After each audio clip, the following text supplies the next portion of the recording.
Good evening, everyone, and a very warm welcome to our seventh and final event in this series, Envisioning a Livable Future. This online series has been designed to mark the 10th anniversary of Pope Francis's encyclical Laudato Si on care for our common home. Our goal throughout the series has been to create lively interdisciplinary dialogues, raising ecological consciousness and drawing attention to climate-forward initiatives and encouraging both personal discernment and prophetic social action.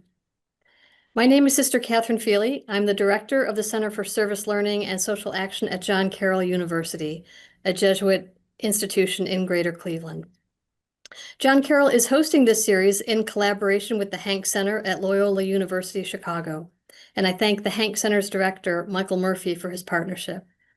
I also extend tremendous gratitude for Bernard Prusek, whose leadership and vision has made this series possible. Our topic this evening is a fantastic one: the role of literature and the arts in shaping how we think and respond to the climate crisis. Three of my John Carroll colleagues will engage our guest, best-selling author and New York Times columnist Margaret Renkel, in conversation. Dr. Jean Farrick is professor of English at John Carroll University. Dr. James Watling is the associate professor of biology and the Coburn Professor of Environmental Science at John Carroll. And Dr. Phil Metras is the professor of English at John Carroll as well. I'll turn it over to Jean to introduce Mark. Thank you very much, Sister Catherine. Good evening, everyone, and welcome to all those who are joining us tonight for the last event in our celebration of the 10th anniversary of Pope Francis's encyclical on climate change, Laudato Si. It is my honor and pleasure to welcome Margaret Renkel to speak to us tonight about the role literature and the arts can play in responding to the devastating effects that climate change has had on our world. Margaret comes to us from Nashville, Tennessee, where she lives and writes from her home. She grew up in Alabama and attended Auburn University for her undergraduate work, followed by completing a graduate degree at the University of South Carolina. A contributing opinion writer for the New York Times, Margaret is the best-selling author of 3 books: Late Migrations, A Natural History of Love and Loss, published in 2019, Graceland at Last, Notes on Hope and Heartache from the American South, published in 2021, and most recently, The Comfort of Crows, A Backyard Year, published last year, which has won numerous awards, including the Southern Book Prize, the New York Times Book Review Editor's Choice, and Reese's Book Club Pick number 100. It is no exaggeration to say that Margaret's essays pierce the soul, inviting us to slow down amid our harried lives and pay attention to the natural world we inhabit. In capturing vignettes of the changes that occur in her own backyard throughout the passing seasons of a year, her book, The Comfort of Crows, invites us to behold the natural world with new eyes, in the hopes that doing so might transform the way we inhabit our world and restore our love for nature. Her website describes this book as a, quote, literary devotional, and it tracks a year-long project of attending to the activities and changes occurring in her backyard, with weekly essays capturing her reactions to the beauty and hardship that she observes her quote-unquote wild neighbors undergoing. In one characteristically lyrical moment, she makes a direct appeal to us, urging, quote, "Come to the woods and stand with me in the sunshine beneath the trees," unquote. Margaret, your book is nothing less than a feast for the senses. The artwork by your brother, which conveys in visual form the ideas and themes you write about, are truly gorgeous. And then there are your own embedded lyrical songs of praise for an overlooked creature or an undervalued aspect of nature, which are sprinkled amid the 52 seasonally based chapters. And finally, there are the short essays themselves, those experimental musings about something proximate to you, which invite us to see, smell, and somatically experience events in your backyard. To begin with, can I invite you to read the praise song on page 23 so that our audience can sample your style, can just get a little taste of it and hear it roll off your tongue. And after you read that, I'll form our first question for you. Thank you. I'll be happy to do that. Thank you, Dr. Furyk. Oh, I just hit my keyboard and now you've disappeared. Oh, hang on. There we go. 23. We were just talking about this. Praise song for the praise song of a song sparrow in winter. He came from somewhere north of here, and I did not expect him to stay. There has never been a song sparrow in this yard during our time here, but this one song sparrow has taken up residence. He sings from within the pine tree next to the driveway. He sings from the middle of the power line above the road. He sings from inside a holly bush at one end of the pollinator garden. All day long he sings and sings. It is a loud, piercing song that shudders his full body, a song that lifts straight through the clouds and far beyond the sky. All this long winter long, the song sparrow in his pine tree pulpit has been teaching me that one exuberant, unceasing song can change everything. Thank you. That is beautiful. The metaphor of the bird and its pulpit and the idea of songs and their power to change. With that in mind, I was wondering if you could reflect on what you were hoping to achieve in and through your choice of literary form. How is this distinctive literary genre that you've invented related to the message you hope to deliver? So how did you come to settle on this form of praise songs integrated with these short reflective essays? Could you speak to how form is tied to message? I guess I'll say that I don't think I did it deliberately. It might have been I have twice tried to write a novel and not been able to hear any voice but my own. And that's a serious liability for a novelist who wants to create characters who sound different from one another. And I wonder, I don't know how to attribute this failing. I believe fervently that words are all of ours, and they can be used in almost any way. I mean, if you know how the English language works, you should be able to write anything you want to write. But my voice wants to write in a lyric register. And in the very beginning of my writing career, that was strictly in lyric poetry, and then later it became essays. And I don't really know why exactly, but it just seems to be the form that most closely matches the way I view the world.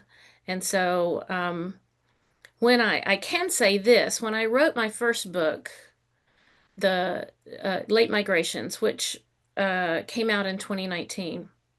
It's those essays go back and forth between stories of my childhood, stories of my family life growing up, not just with my parents and brother and sister, but also with our grandparents and our great grandmother. And when my mother died so suddenly, that was how I comforted myself, was remembering these little tiny snatches of memory. And I would toggle back and forth in that book between my grief over my mother's sudden death and the solace I was taking from the nearby natural world. And when I went on book tour with that book, so many people told me about how they also take solace in the natural world that it dawned on me that perhaps I had not focused that book enough on the peril that the natural world is in. So the part that was deliberate in writing The Comfort of Crows was trying to find some balance between the joy and the pleasure that I take from my wild neighbors and my grief in the knowledge of how many threats are arrayed against them. And so I did very deliberately, it wasn't so much in choosing the form of the essays because I just seemed to be an essayist, but it was trying to find a balance where I had enough of the joy that I didn't depress all the readers, but enough of the grief that I didn't lead them astray about what our natural world is really facing, how it's struggling. Thank you. Margaret, this is James. I have another question about intentionality, as it turns out. So I'm sitting in my office in Cleveland, Ohio, where yesterday we experienced our first snowfall of the season. And statistically, November 10th is the average date of the first measurable snow here in Cleveland. So in some ways, this is a very typical start to our winter season here. But we know that one of the hallmarks of climate change is a scrambling of seasonal signals. Earlier spring thaw, milder winters, and longer growing seasons. And I was struck throughout the book how the vignettes of each season seemed often to run counter to traditional seasonal metaphors. The book starts with crows and other life forms in carrying on in the dead of winter. There was death in your family against the backdrop of COVID permeating the spring season of renewal. And homes were being raised, and you referenced your fading eyesight during the exuberance of summer. Was there a conscious attempt throughout the book to undermine or scramble those popular associations with seasonal rhythms in much the way climate change is? For sure. I mean, part of like my very most cherished intention for this book was that somebody would read it and fall in love with their own nearby natural world as thoroughly as I have fallen in love with mine. And when you do that, when you love something, I mean, that's the very hallmark of new love, right? Is that you can't think about anything else. You can't imagine, you're fascinated by every single detail of the beloved's life and story and history. And when you are that attentive, you can't help but notice these disruptions. And one of the things that, I worried about in the beginning was how am I going to compensate for the fact that I live in a very specific ecosystem with very specific weather patterns? And what about somebody who lives in Cleveland? And you had your first snowfall, and we had our first hard freeze, and it was still um, late for us. We should have had our first hard freeze. On average, it's towards the end of October. I just looked this up because last year our first hard freeze was I think, November 28th or 29th, so even later. You can't pay attention like that without noticing the disruptions.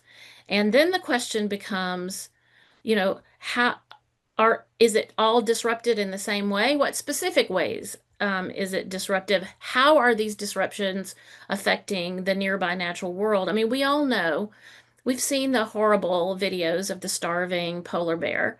We all know that the ice caps are melting. We see those videos, but we don't feel those losses in the same way that we would feel the loss of a cardinal that we've gotten to know directly because he's patrolling the yard and chasing away all encroachers. And then you find that cardinal dead in the snow, and you realize that the change came so suddenly, he wasn't able to seek shelter, he wasn't able to acclimate. And that happens more and more frequently now. Thank you. Margaret, I was surprised to learn that you began as a poet, so I was very excited to hear that you made this sort of grand transition from poetry to prose so successfully and so beautifully. But it's all throughout your your prose. It just has a very strong attention to language and to image. And one of the images that struck me on page 133 was, I watch the robins cock their heads at the sound of the earthworm moving within the soil. So much music I can't even hear. And I just love that so much because it sounded to me almost like a haiku. So I rewrote it as a haiku. Um, robins cock their heads, hearing the earthworm moving, music I can't hear. It sounds almost like Basho or something. um, I want to ask you about poetry, but I have another question. So if you want to do a shout out to poetry as well, but I wanted just to ask about, living in this world that's so increasingly virtualized and where we're distracted so much by technologies of social media and virtual reality and now artificial intelligence.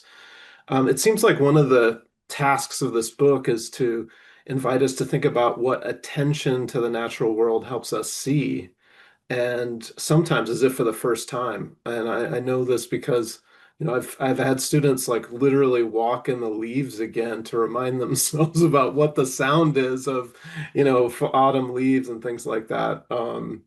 So my question is kind of simple, like what did the practice of paying attention teach you about the natural world and yourself?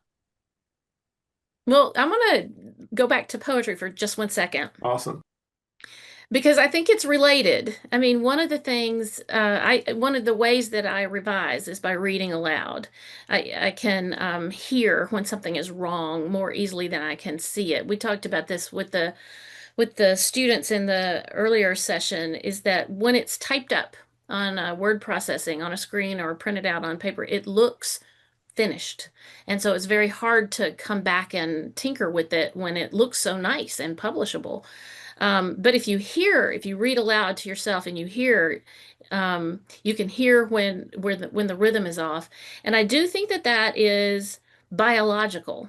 I think that our hearts beat in an iambic rhythm. I think if we're walking without having to dodge foot traffic on the same sidewalk, where our pacing is keeping pace with our heartbeat, our breath.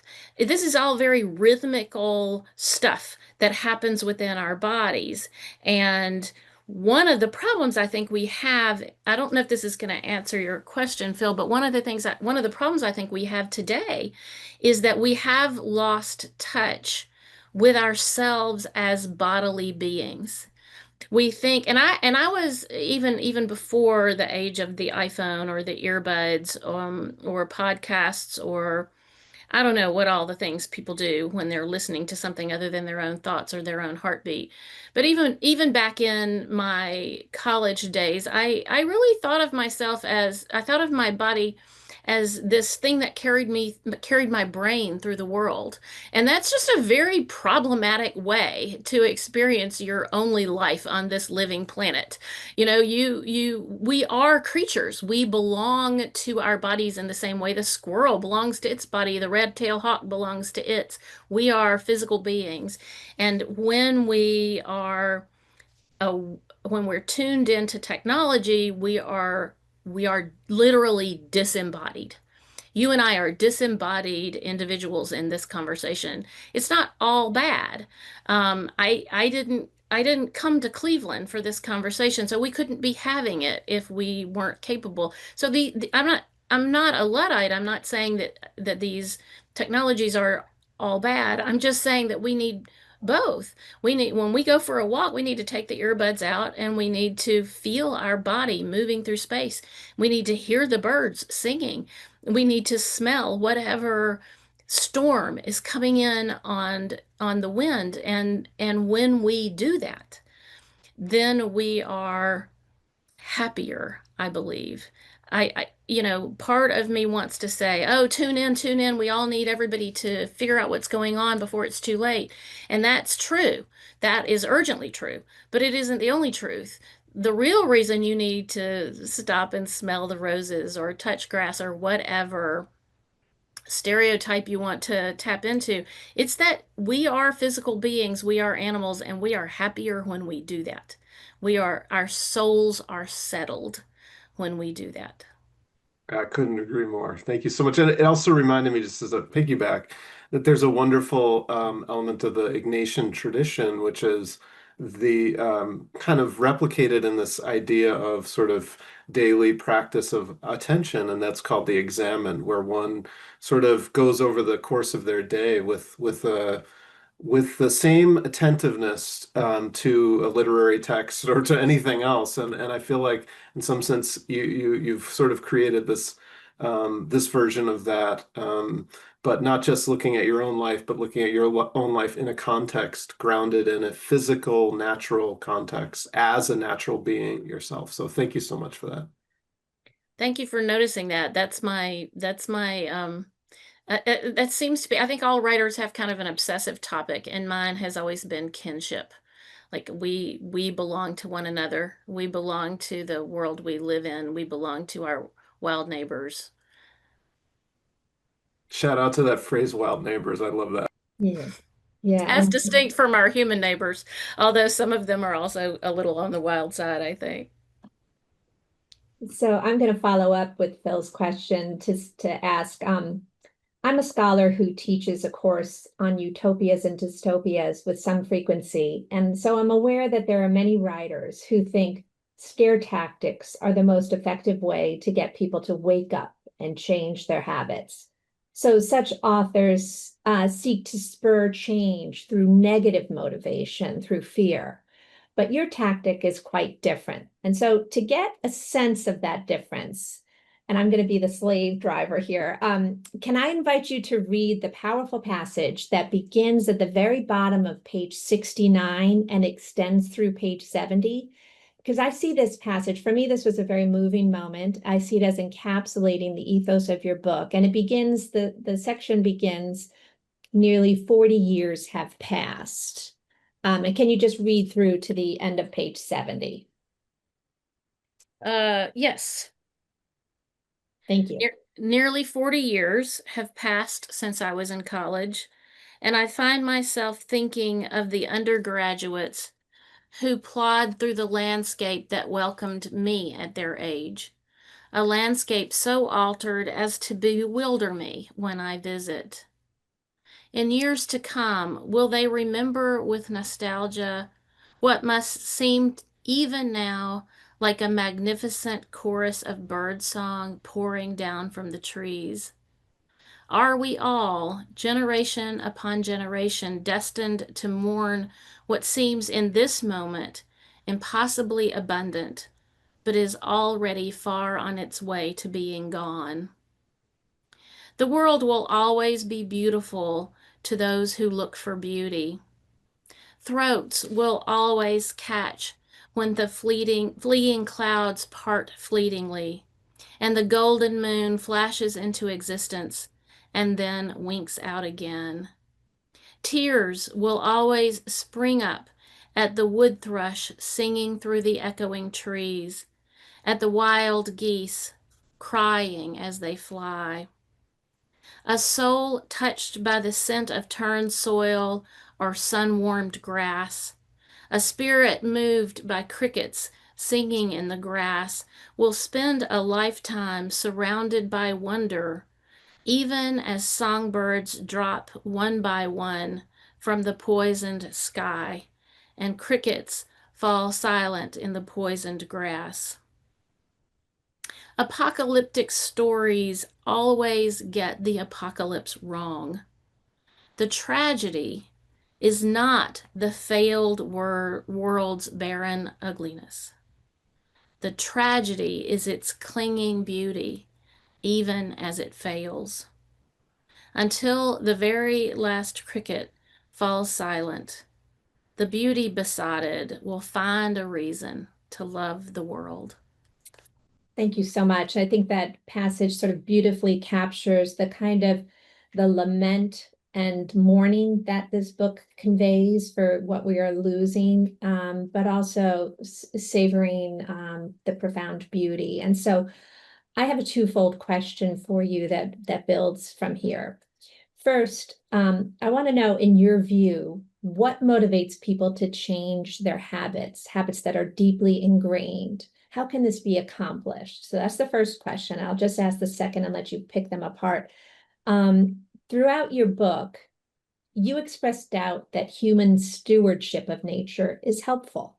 That is, even when we're trying to help, we often end up botching it. And you have very many funny stories of yourself in this, finding yourself in this predicament. So when we think we are being good stewards by keeping our lawns orderly and trim, as you point out, that's when we tend to do real harm, because manicured lawns are often deadly lawns for the small creatures that live there. So you advocate very compellingly for an unkempt garden. And at one point you observe, quote, "The world understands us. We understand nothing, control less," close quote. So the second question is, in your view, should we humans play a role in restoring nature? What role? Or should we just step aside and let nature take charge again? So if you can Well, I remember think we've missed that boat altogether. I mean, we are a couple hundred years too late for that. So I'm going to say we might need to define the terms here. Stewardship can mean a few things. And so when I talk in the book about the ways in which I've interfered in a problematic way, always in those instances, I am doing something that really I know better, like I shouldn't do. So when I try to place a bluebird that's left the nest too soon back in the box, or when I am tempted to interrupt the rat snake's trip to the chickadee nest box, those are natural processes that that I would be wrong to interfere with. So when a process is very natural, and almost always that involves predation in some form, um, then interfering is wrong. But when what is happening is unnatural, then interfering becomes a moral obligation. So, for example, earlier this spring, a, a neighbor, unbeknownst to me, had adopted a cat that she decided was going to be an outdoor cat, and it came over to my house and killed my front stoop skink that had been my um, annual companion for close to a decade. And it had that skink in its mouth, and I chased it, and I made it drop it, and I threw pine cones at the cat to try to get it out of my yard. A cat is not a feature of the natural world. A cat is a domesticated animal. It is, when it's allowed to roam in the natural world, it is an invasive species. Cats were created by human beings to hunt even if they were not hungry. That's their role in our life. They were created to keep mice out of our house and our barns. But they hunt unlike other predators, unlike natural predators. They hunt even when they're not hungry, and they wreak horrific havoc on the natural world. So getting the cat out of my yard is also interfering with what some people will argue is a natural process, but it isn't a natural process. It's a human process that's causing damage. So, for example, I do weed my garden. My pollinator garden is made up of plants that I planted and also plants that the birds brought by pooping in the garden, or that wild animals brought with seeds embedded on their coats and they were passing through. But when the creeping Charlie gets in there, that's an invasive species. That's not part of it. Doesn't feed any of my wild neighbors. So I pull it out. That I think so. I think you have to find, I think the rule of thumb is, for me, if you're gonna you don't interfere when this is the way nature has always worked, and you do interfere when you're trying to compensate for a mistake that some human being, including your own self, has made, either deliberately or inadvertently. But I can't remember what your first question is now. Is this something? Yeah, That's okay. I'll repeat it. It's just what motivates people to change Oh, habits. that's right. And I think you picked a passage that's about the very darkest one in the book. Mhm. So it's not, but I do, as a rule, believe that people change because they are um, their hearts have been changed. Their their something has moved them. Some story or some experience has reached really deep inside and made them look around them with new eyes.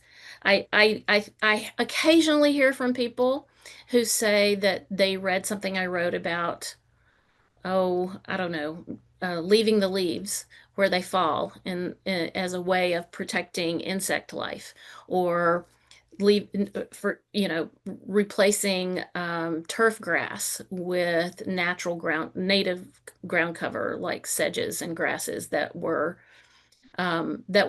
native to that area and therefore are um, ideally suited to feed the local wildlife. But mostly that isn't how people, they don't read op-eds in the New York Times and change their minds mostly.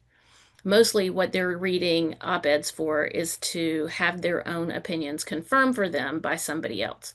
And there is an advantage to that. I mean, there is definitely a reason for preaching to the choir in a world where the people who are not in the choir are the ones who are making a lot of trouble for all the rest of us. But generally speaking, I think if you want to change somebody's mind, you make them feel something different, not think something different.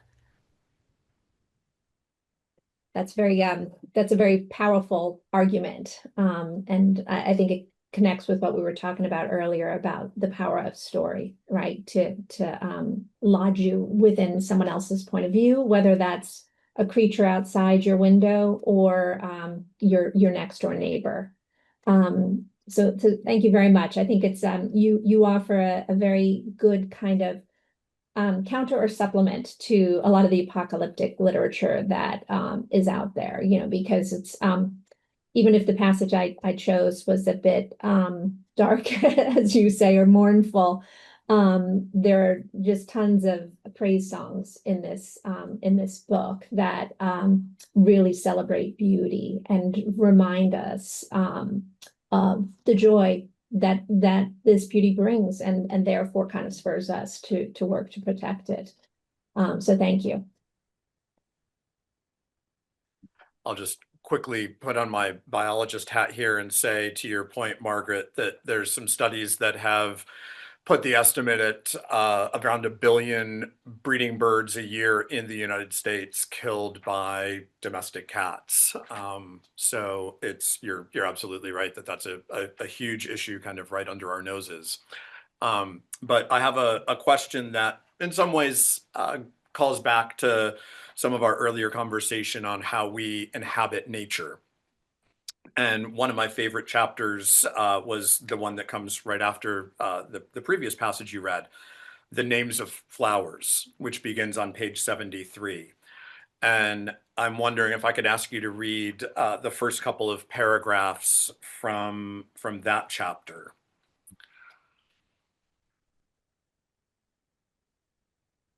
So this one begins with, so many of these essays begin, or chapters, however you want to think about it, with passages from other books, other writers across the years who have written about nearby nature in some other context.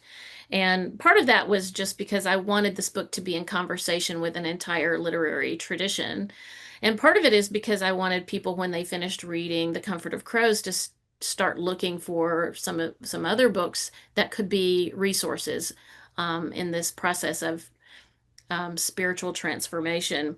But this particular essay begins with a book from the late 19th, early 20th century, one of the very first wildflower guides.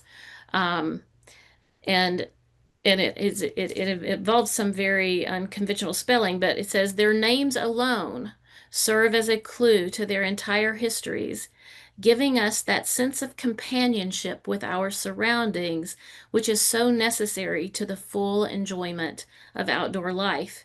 And the author is, and it's written this way on the spine of her book, Mrs. William Starr Dana, How to Know the Wildflowers. Sticky willy plants are nearly universal across the temperate world, but their blossoms are so slight and so transitory that you may believe you've never seen one. And perhaps you haven't. They are easy to miss even in weedy places, even if you happen to be wandering there while the spring ephemerals are blooming beneath the bare trees. April brings the sticky willies four-petaled star-like flowers, but they are so small and close to green, even in full bloom, that I must stoop and peer to tell whether I am looking at buds or blossoms. Sometimes I only know I've been among them because their seeds have come into the house with me, clinging to my socks. Naturalists call the plant by its botanical name, Gallium aparine. It grows nearly everywhere and offers itself for many human uses, as a hot drink, in a cake, as a salve for eczema, or as protection from scurvy. But it goes by so many common names that sticky willy recipes passed down in rural families are hard to share because it would not be clear to others what wildflower, when dried and brewed, actually serves as a half-decent substitute for coffee. Is it catchweed, bobby button, or bedstraw, or cleaverwort? Possibly it's cleavers or clivers or any of the nearly endless riffs on the plant's tendency to cling. Sticky weed, sticky bob, sticky bud, sticky back, sticky molly, sticky grass, sticky jack, sticklejack, grip grass, whippy sticks. Shall I keep going? I could keep going for days. Do you want me to keep going or do you want me to stop there? No, that's, I could listen to you all night, but I'll transition to my question. And actually, I'll just say, I mean, I love that passage, and I love the way this passage ends. Uh, it says, "What you call the wildflowers will tell you who you are." And I love that so much because it's true. The words that we use to describe nature are such a reflection of our own identity. And one of my favorite examples of this is what I call a groundhog growing up in New England. In other parts of the world is called a whistle pig. And I will never not laugh when I hear somebody call it a whistle pig. But have you heard it? It sounds like a whistle pig. Absolutely. But you know, more generally, I think how we respond to nature can also be a huge reflection of our identity. And for some people, to go out in nature is to feel outside of their comfort zone and maybe a bit anxious. Others feel at home. One person can see a snake and be awed by the grace and efficiency of a sleek predator, whereas others are fearful and inspired to violence. But as we homogenize the natural world and engage in habitat loss, urbanization, transport of invasive species, we're losing parts of our identity in terms of both language and experience. And so that brings me to two questions again. First, what do you think about the generational change and how we experience or connect with nature? And a college student at Auburn today might not recognize common species from your youth. And then my second question, as the book alternates between your home in the Nashville suburbs and the cabin out in the woods, and even back to your childhood home in Alabama, where do you feel most yourself and why? This question about, I don't know if this is the actual part of your question about how people are fearful of the natural world. I think that's one reason why I focused on the nearby natural world in this book, because it's so true. And I've often said this, I would not want to live in the American South without air conditioning. It's a little bit of an irony. We know that the burning of fossil fuels is one of the reasons we're in such a mess right now, but as hot as it was in lower Alabama when I was growing up without air conditioning, it is markedly hotter now. And so, but growing up without air conditioning is um, one of the great gifts of my life because it meant that the windows were nearly always open. The door was open to the screen door. It meant that the margin between the indoors and the outdoors was permeable. And so for people of my generation, in nearly probably anywhere in the world, you grew up much closer to the natural world than you do now. It's not just that there were more snakes and more turtles and more frogs and more toads and more bats and more butterflies and more bees and more birds. It's that you were in closer contact with them. And so, one of the things that is difficult now, it's not just the technology that keeps us tuned into some distant digital reality. It's that we aren't in it much. Like it's possible I watch my neighbors drive up, turn into the driveway, stop and reach out the window to get the mail, and then go straight into the garage and from the garage into the house. I mean, it's possible not even to walk to the mailbox anymore. And that is a recipe for misunderstanding and for a kind of dislocation that it's Feature very hard. deficit disorder. Yeah, and people, I think I blame the 80s. Remember in the 80s, you might be the right age to have been terrified by the after school specials in which people are always kidnapping children. Or In Billy my, Graham, yeah. yeah, I mean, it terrifies parents to let kids roam around unchaperoned these days. And I understand that as a parent and as a grandparent. But when you do grow up like that, you grow up feeling a lot closer to the natural world.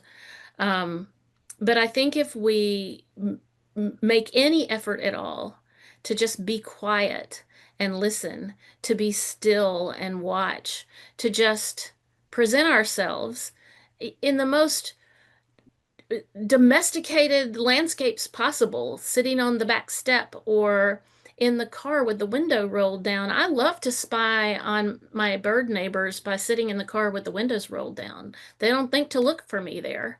And so they get closer and I can see more. That is a way to feel kinship. And fostering that feeling of kinship is really the only thing that's going to save us, I think. We just need to understand when you see the rat snake and it's got the little squiggle, when it goes into that little zigzag body formation, what that snake is telling you is that you're the predator and it's afraid of you. And often, all I need to be reminded of how to love something is to see it in a state of fear, is to realize I don't need to be afraid. I'm the scary one here. Very true. Can I ask you just for so the second part of the question was where you feel most at home Oh, where do I feel most at home? in the book? Um, you know, Where do you feel most yourself, I should say? the thing that is complicated about being in the woods it's very different for a woman than it is for a man. So the idea of walking alone on a forest path in any sort of wild place, there's always a sense of uneasiness for a woman in that setting. So I am not gonna ever, I mean, besides the fact that I just couldn't, I'm never gonna hike the Appalachian Trail alone. But I am gonna walk around Radnor Lake by myself. I am gonna walk through Shelby Bottoms. I am gonna walk through Warner Parks. There are places in Warner Parks I won't go by myself, but there are other places where I feel like I'm sort of halfway between the civilized world and the natural world, close enough that I can step aside from my own fear. But I don't know, probably your students will recognize this, but I don't know, it depends on how online you are, but do you know the bear or the man test? Like if you're a woman hiking alone in the wilderness, this was a thing that went wild on social media back in the spring. If you Oh, were yeah. a woman walking alone in the woods and you encountered a man, would you be more or less afraid than if you encountered a bear? And like the vast majority of women said they'd take the bear over the man any day. And it's very hard when you walk through the world in a female body not to have that fear in the back of your mind. So for me, plenty of women I know are able to put this fear aside better than I am. But something that's sort of halfway between domestic and wild is my sweet spot. Thanks for sharing that. Thanks so much. I was thinking of this book in some ways and its kinship with the tradition of other works that have some kind of similar vibes. I think of it as sort of like Walden and Suburbia a little bit, but I know that maybe Annie Dillard or folks like Wendell Berry or Mary Oliver might be more kin to you. But in that sense, that I think what Walden does so interestingly is it sort of reclaims self and nature simultaneously through its attention and attunement to being earth, being earthly, um, and to live differently, right? I mean that's um, the whole project, I think, of Walden is, and it begins on July 4th because he conceives of it as a sort of independence, maybe not an interdependence moment, but in any case, so many of our problems seem out of our control, yet literature invites us to consciousness change and life change. I'm hoping that you could give us an assignment, something doable that might help us reclaim our senses and our surroundings to inhabit ourselves and the earth differently. I love that you bring up, I mean, I mean, Henry David Thoreau is a crank in so many ways, but that business of living deliberately is so instructive for us. And it's mind-boggling to think about how many more impediments to living deliberately we contend with than he contended with in the 19th century, and yet it was intolerable to him, and he was looking for a way around it.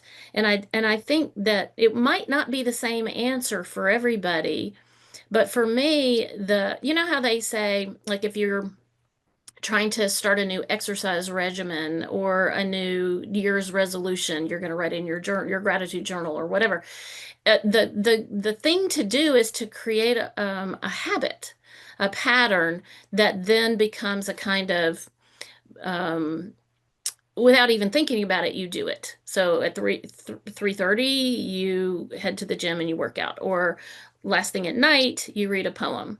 Right now, I'm reading I'm reading rereading all of Wendell Berry's Mad Farmer poems because I think I might be the Mad Farmer in some ways.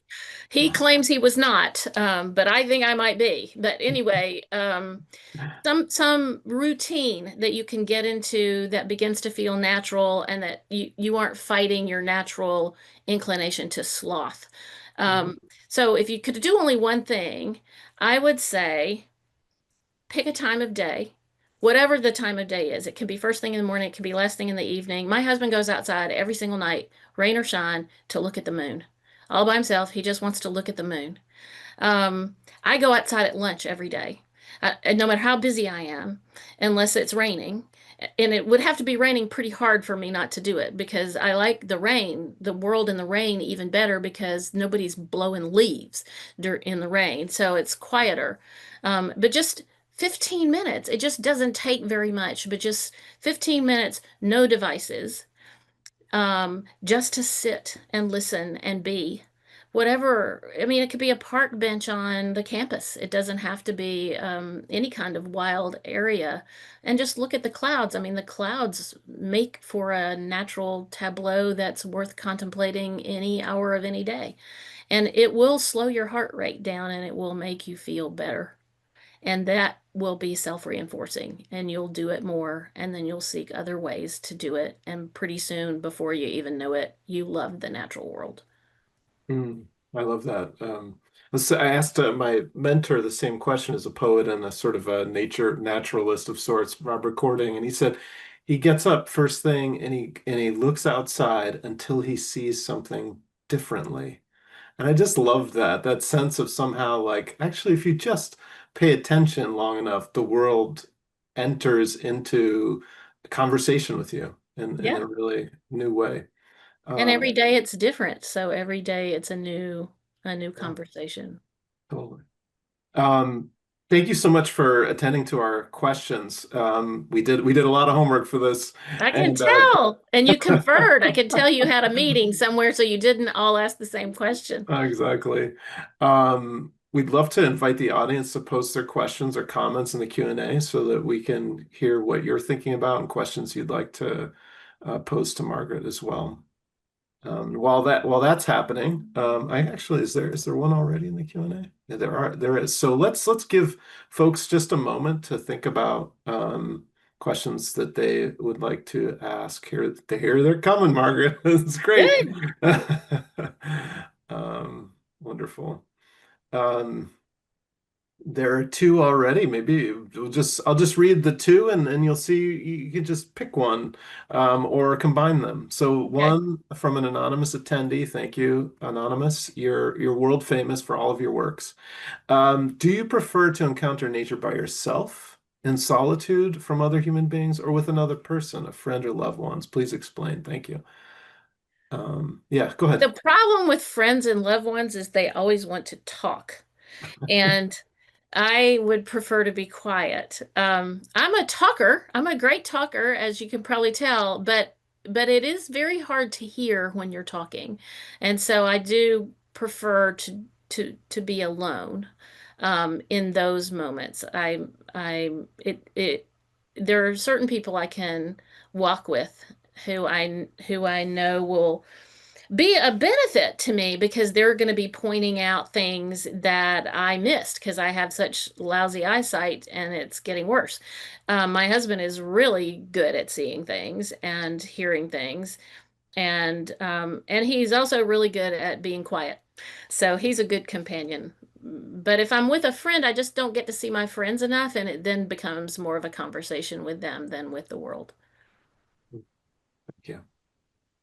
Isabel asks, you talk about the shift between generations from being involved in nature to being outside. How do we inspire the younger generation to be involved in nature? Um, just judging for my own children, and even now I have a grandbaby who's 13 months old today. We've had some days and days of rain and then her first hard freeze. And he stands at the baby stands at the back door and pounds on the glass because he wants to go outside. I don't think we have to do much to encourage our children. I think we just have to get out of their way as a general rule. We come into this world incredibly fascinated by everything, but especially fascinated by other living things. And I remember my oldest child, this grandbaby's father, who would still be in diapers and would squat down, this little bottom brushing the ground and watch an anthill for 30 minutes. I mean, at an age where the attention span is supposed to be measured in single digit minutes, he could sit there for dozens and dozens of minutes. And even like we have an arbor that has a bunch of wild vines on it. One of the vines is passion vine, which is the host plant of the Gulf fritillary butterfly, these little orange butterflies. And I would just put the baby in the stroller and park it in front of the pollinator garden, and he would just gaze rapt at these butterflies.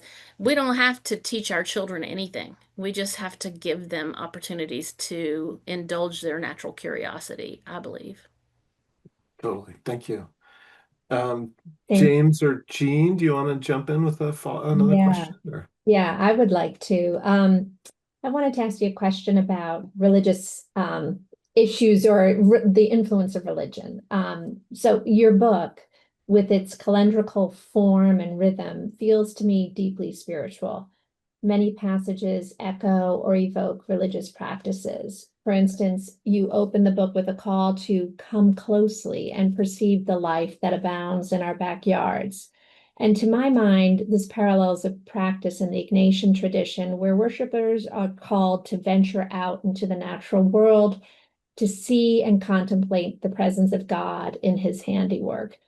Elsewhere, you allude to Eden and our post-lapsarian condition, and I think you were at times almost sort of charting a second fall of man in your account. So my question really is, how has your religion, and you mentioned your Catholic school upbringing, shaped your experience of nature in these secular days and times? What role can and should religion play in leading environmental initiatives? Well, that's a hard question, because the word religion now applies to such disparate experiences of tradition and practice that you would have a pope writing persuasively about the spiritual obligation to protect the living world and to protect the people who are made vulnerable by the peril to the living world, and still have many, many, many, many, many practicing Catholics, perhaps the majority of practicing Catholics in the US, disregard it completely and in fact feel hostile to it. So I do think that religion is to a very large degree part of our problem. I think that a lot of people have latched on to this idea of dominion as the right relationship between the natural world and the human and the human world. But there are other passages, even in Genesis, that describe a different relationship than dominion, a kind of caretaking obligation that we have to protect creation.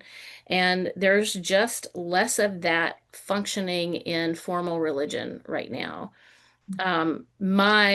The echoes you hear in this book are undeniable, and I do believe that for all my life, this is where God is to be found.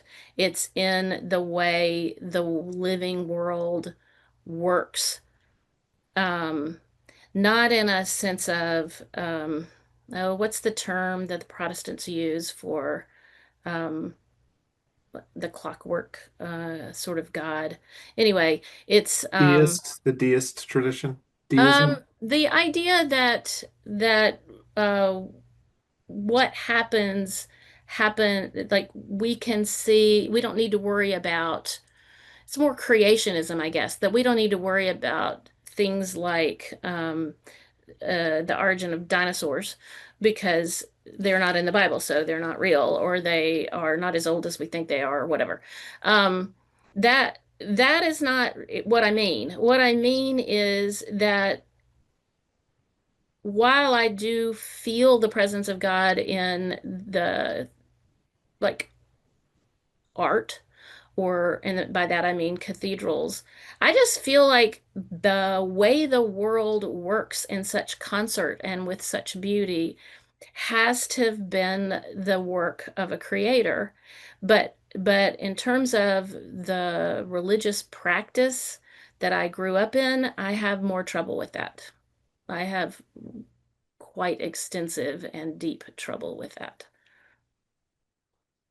Okay, thank you. In the book, you talk at some length of the differences between yourself and your grandmother, right? With her sort of religious practices on Sunday. And so I had the sense that it seemed to me that your book was almost sort of leaning towards a kind of transcendentalism, God and nature. Or even paganism, let's just be honest. I mean, these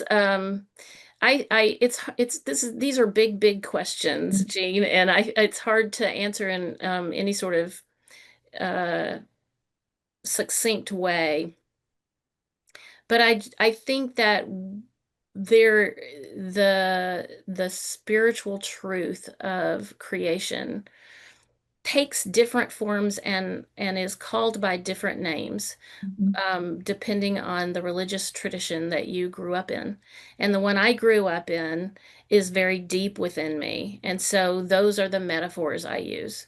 But I don't want to exclude people who grew up in a different tradition and use different names for the same experience we have universally. Thank you very much. I'm just gonna ask a question from the chat here. Another anonymous attendee. You say that if a person is going to change, that person needs to experience a change of heart. But what if a person thinks, for example, that climate change is a hoax? In other words, if a person's version of the world is incommensurate with yours, how can you talk to that person in a way that might bring about a change of heart? We hear from the media and especially from social media about these people who believe that climate change is a hoax. The President of the United States claims to believe that climate change is a hoax. But I mean, we know this from extensive data. Very, very, very few people believe that. Um, the vast majority of Americans believe that climate change is happening.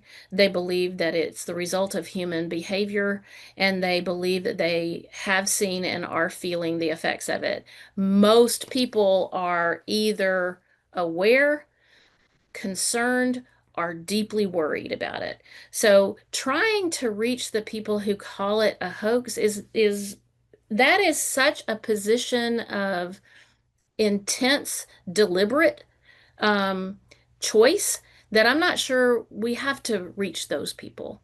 I'm paraphrasing the great climate scientist Catherine Hayhoe, who She was who's one of our earlier guests, by the way. yeah, well, Yeah. she is very persuasive on the point that we don't necessarily have to reach those people.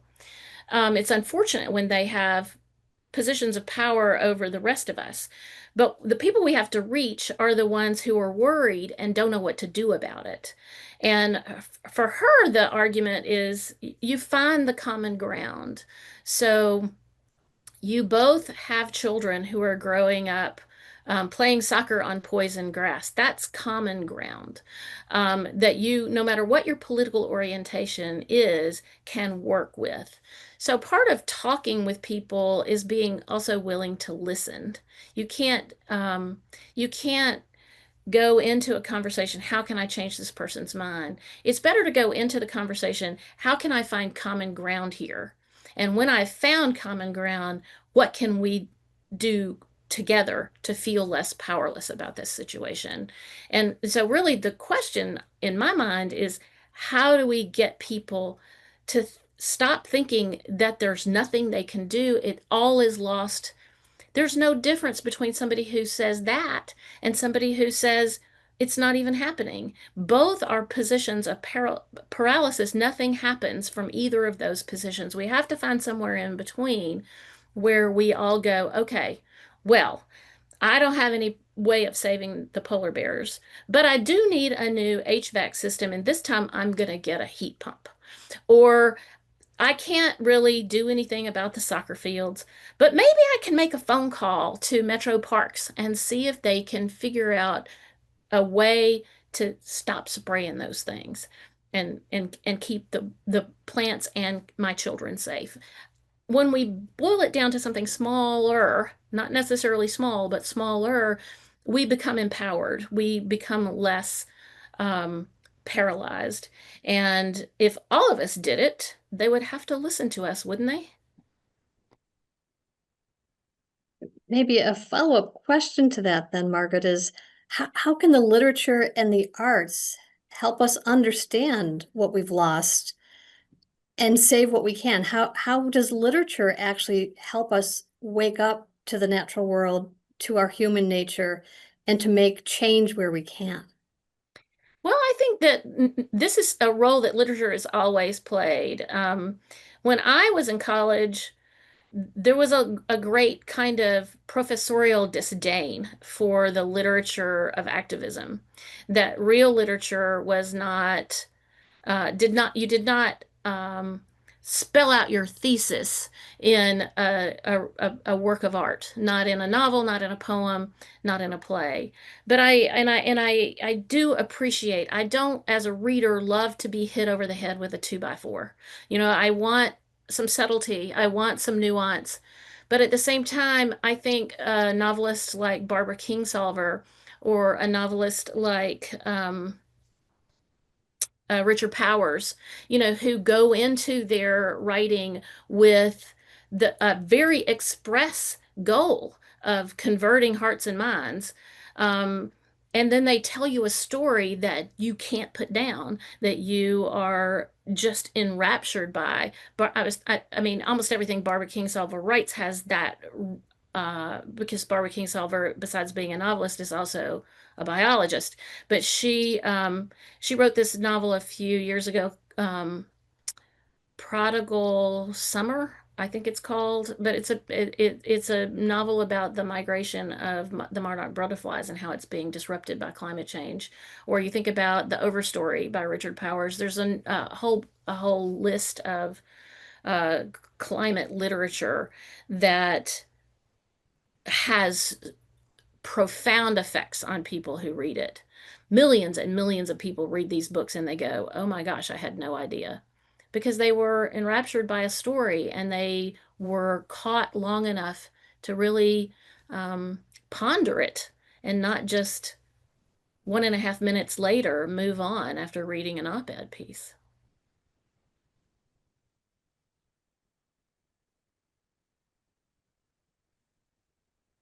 There's a question for any of the panelists that asks, are there any additional pieces of literature or works of art that any of us might recommend using with the study of Laudato Si, especially for college age students?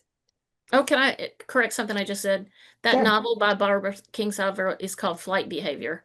Like, Prodigal Summer is her really sexy novel that I love, but Flight Behavior is the one about the butterflies. that's right. And one of our colleagues, Debbie Rosenthal, often teaches that. She teaches a climate fiction class, actually with James Walling, right? You teach the environmental science component. It's a linked pair of classes.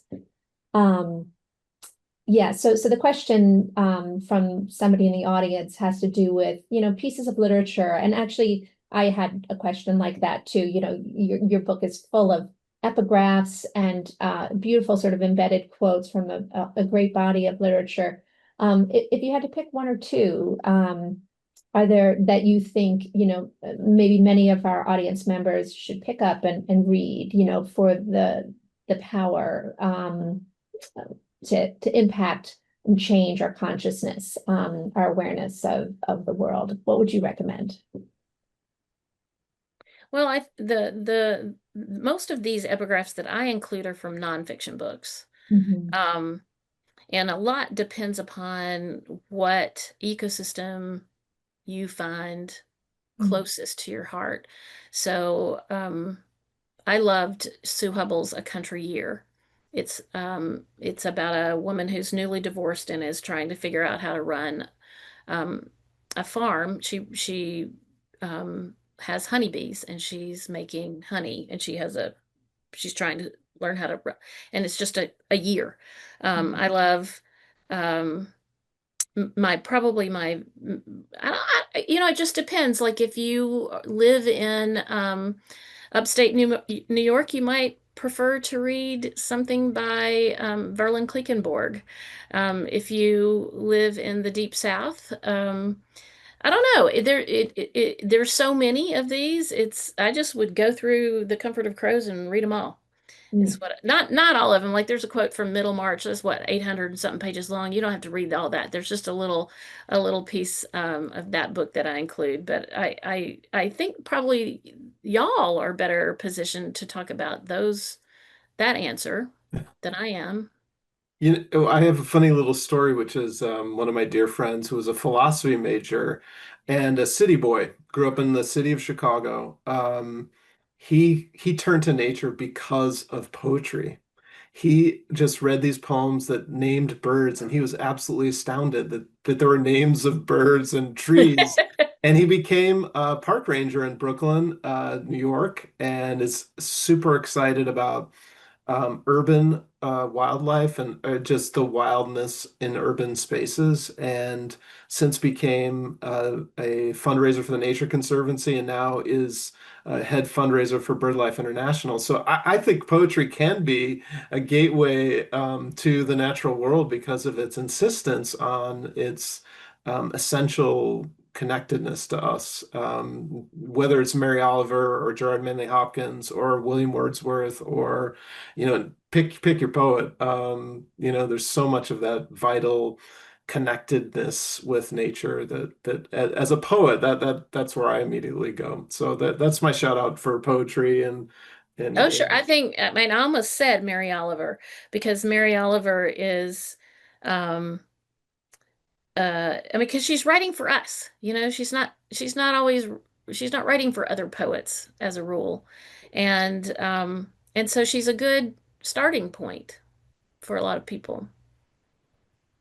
Well, And, Margaret, and since you opened it up to the rest of the panel, I'm going to put in a quick plug for a book that meant a lot to me and was really influential when I was college aged. And I never see it anywhere, but it's called Ishmael by Daniel Quinn. I had to just look over on my bookshelf and it's right there. It's less an observation of nature and more about the idea of humans being part of the natural world and not the pinnacle of the evolutionary experience. And it's a little bit of a wild ride, but I'm going to give a shout out to Ishmael by Daniel Quinn as a great book along these lines. And and I'm just going to piggyback, Margaret, your earlier allusion to the Overstory, which I felt to be an incredibly powerful novel for exactly decentering the human, right? So what does it mean to see the world from the perspective of trees that tower above us and extend centuries beyond us? And so is just a remarkable experience reading that book for me. So put that out there. thank you. And maybe a final question as we draw our time to a close. This one is from Dom Sanfilipino. And the question is, in an era where seemingly everything is polarized and algorithmically driven, what practical steps might we take to center fiction in this fragile third space of our lives, especially for cohorts who are bombarded with messaging, devaluing both fiction, literature, the arts, and conversation around connection and nature? Um, the fiction has the downside of a novel right now is that our attention spans are very, very brief these days. Um, I've watched just in the last 8.5 years writing regularly for the Times. In the beginning, in 2017, when I was first writing every week, I could write a 1,700 word, 1,900 word, 2,200 word essay, and nobody blinked. And now it's too long. So I have to get it down to 1,100 words, or it's just nobody's going to read it. We know this from how long people spend on any individual story. So fiction has a double disadvantage. People aren't reading as a general rule, period, but taking on a novel is a challenge for a lot of people. And one thing that I have found that can be very beneficial is audiobooks. People are more inclined to surrender to a story if they can listen while they're folding laundry or while they're on a long car ride alone or while they're washing dishes and anything like that that can get you over the disinclination to take on something big like that can be really helpful, I think.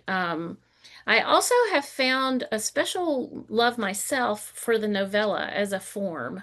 I love the idea that I can sit down after lunch on Sunday and read on a rainy Sunday afternoon and get to the end. And when you've done that, when you've read a longer piece of shorter writing, you might have the wheels a little bit more greased for the longer projects, like reading a novel. I learned this from my kids. My kids read by way of audiobooks because they have quite a little commute to their jobs from where they live.